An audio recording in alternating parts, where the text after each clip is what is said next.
రంజాన్ 27వ రోజు. తిందాం రండి. ఇంకా 3 రోజులుంది. ఈ అన్నంలోకి ఈ అన్నమాట. ఓకే. హాయ్ ఫ్రెండ్స్, అంత బాగున్నారా? రంజాన్ 27వ రోజు. మాకు ఇచ్చిన భోజనం చూద్దామా?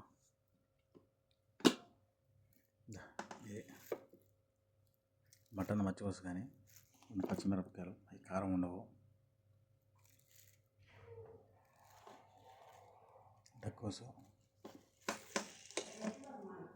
రోజు చూపిస్తాయి కదా, కుంబోసు, అది మటన్ గ్రేవీ వేసి నానబెట్టిస్తారు కదా. అది నేను ఎందుకు గట్టిగా అరచలేదంటే ఆడ బయట కువైటర్లు ఉన్నారు, అందుకోసం అని. ఓకే ఫ్రెండ్స్, జాగ్రత్త.